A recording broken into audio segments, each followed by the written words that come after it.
Salam alaikum, Matalli Dazoul. Bonjour. Bon, je vais vous parler un peu du rapport de Daesh, ISIS, État islamique, avec Israël, l'entité sioniste.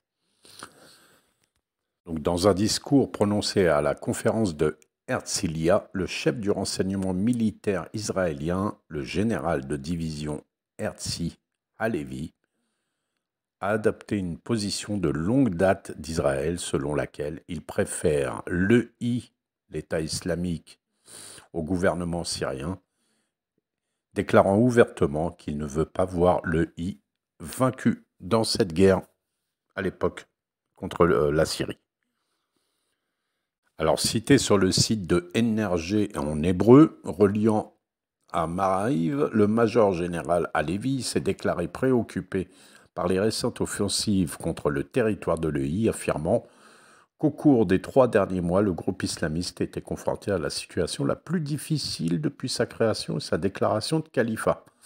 Les responsables israéliens se sont régulièrement réconfortés par l'idée que l'EI conquiert l'ensemble de la Syrie, affirmant qu'ils la trouvent préférable au gouvernement et à l'Iran, etc., etc.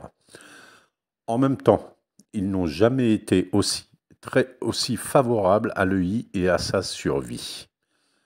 Halevi, ce général que vous voyez là, a ensuite exprimé sa crainte que la défaite de l'EI ne signifie que les superpuissances reviennent en Syrie, en parlant de la Russie, bien sûr, affirmant que cela placerait dans une position difficile après l'État sioniste, après avoir été opposé au gouvernement syrien. Il a ensuite déclaré qu'il ferait tout ce qui est j'ouvre les guillemets, tout ce qui est en notre pouvoir pour ne pas nous retrouver dans une telle situation, suggérant que l'armée israélienne envisage un soutien direct à Daesh comme une question de politique et pas seulement rhétorique.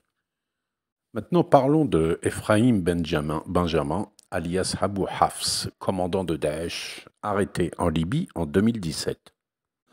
Alors, il y a depuis longtemps des spéculations concernant les liens entre le gouvernement israélien et le groupe terroriste Daesh, et également connu sous le nom d'État islamique. Cette spéculation a été alimentée par la référence israélienne à Daesh comme un outil utile, entre guillemets, et sa reconnaissance qu'il considère une Syrie sous contrôle complet de Daesh comme préférable au maintien du gouvernement syrien actuel.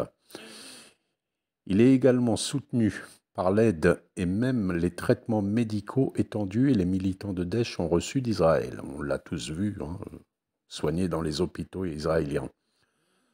Toutefois, les allégations ont récemment été formulées qui pourraient donner à penser que le lien est encore plus profond qu'on ne le pensait.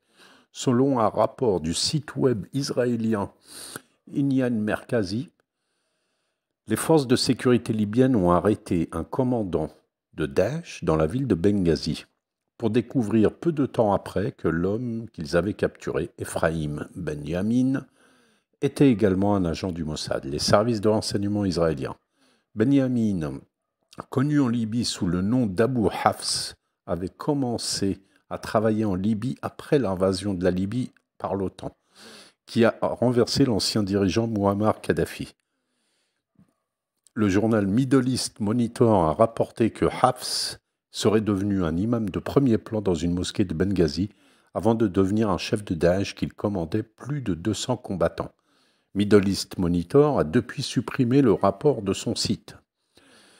Les autorités libyennes auraient accusé Benyamin de recueillir des informations de renseignement sur Daesh pour le Mossad et Middle East Monitor ont noté que certains organes de presse libyennes avaient pris l'appel du Mossad le Cher Mossad. En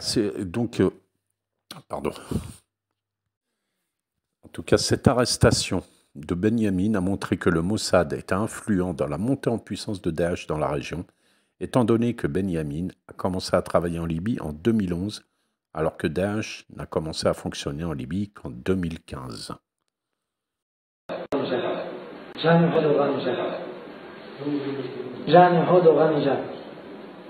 أعضاء اسمك الحقيقي واسمك الحركي في ليبيا؟ محمد ياسر أبو علاء. محمد ياسر أبو علاء. جنسيتك؟ سورية. ديانتك؟ يهودية. عملك؟ ملازم أول موساد. عملك؟ ملازم أول موساد.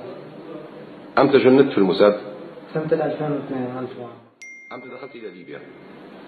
في عام 2012. الغرض